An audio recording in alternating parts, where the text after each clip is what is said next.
how did you get started? Like, so we find that so many people's paths are different. Did you know that you always wanted to be a filmmaker or in the industry from a very early start? Did you kind of fall into it? Tell us how you got started. I'm like one of those classic cliches, like little girl watched movies. It actually all started with my dad's music videos. He was a country Mm. singer. So I was born in Nashville, Tennessee, and I grew up watching his music videos. And what's amazing now is like I'm a grown adult. I'm realizing. So I always thought I wanted to be the actress in the videos, and because I would see myself and create these stories through hearing the song. And so in my mind, I'd watch this story unfold, and I was always the actor, like in the story as it was unfolding. I guess as like an adult, I don't even know what I was thinking as a little girl. And now I'm like, you weren't trying to act, you were trying to tell stories, you were trying to Yeah. direct, you were coming up with whole stories for songs and all of these different things. So, it's like funny now as a writer director, and that primarily being my vocation, as where I started in acting. It's like funny to look back now through a different eyes and see that I was actually always being drawn towards storytelling and I didn't even know it yet. But yeah, so I started in acting, and I'll start at like the beginning because I feel like I never tell people this. I went to one of those conventions out of Fresno because that's where I grew up. So when we moved back from Tennessee, I grew up in Sacramento, a little town called Rio Linda, and then majority of my life was in Fresno. And I was like 15 or maybe early 16, and I went to this convention that I heard on the radio, and it was like, you want to act, you want to do this, you want to be a model, like go here. And you paid like a little fee to go to it. And like, so we drove down to LA where the convention was.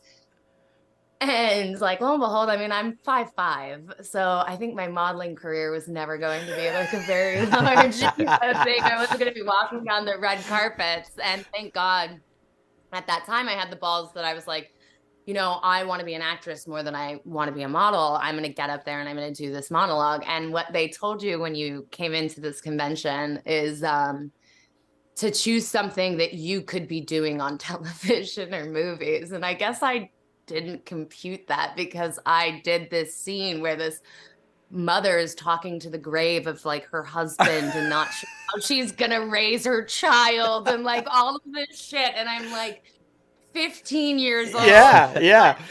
but I'm crying and I'm having this whole reaction. And so I ended up being one of the people with the most callbacks for acting and zero for modeling. So thank God, because I'm sure like Yeah. they were there for Wilhelmina and like runway models and some actors. So that is literally what started it. And then by like 16, I was commuting back and forth. I got reps because of that convention, Wow.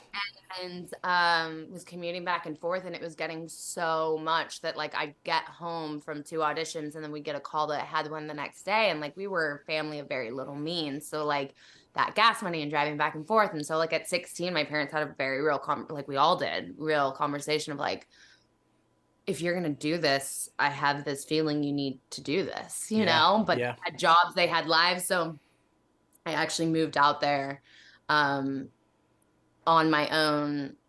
I see, I always get, so it was like end of 16, early 17. So I got three jobs, moved out to Los Angeles on my own, and the rest is history. And I made a little name for myself acting. And, it was my absolute all in passion. Like there's, when you say like the 10,000 hours, like that's all I slept, breathed, and lived other than waitressing to pay my damn bills. Mm. um, Wow.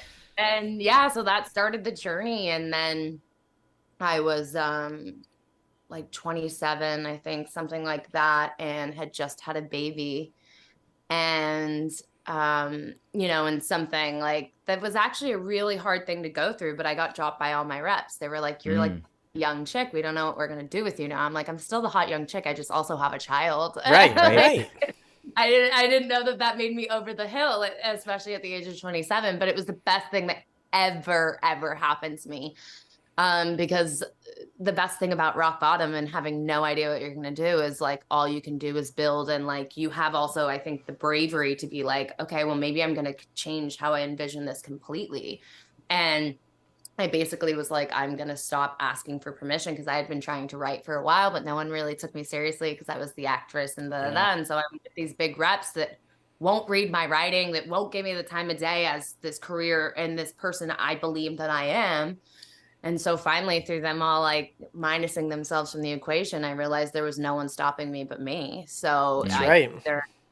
I could either go for my dreams and like make it happen and stop asking for permission to do it or not. And so that became the journey. And then I produced from the ground up my first film, Continue, and raised every dime of capital. And that was like, I wore every hat you can possibly have. I know you guys get it. You just like, we were just saying, we're both directors. We wear a million hats. I was like, no, like, hi, director, producer, writer, lead star actor that's in absolutely every scene, crafty, this, that, you know, like you name it. I was Right. a dancing monkey, like balancing hats on top of my head.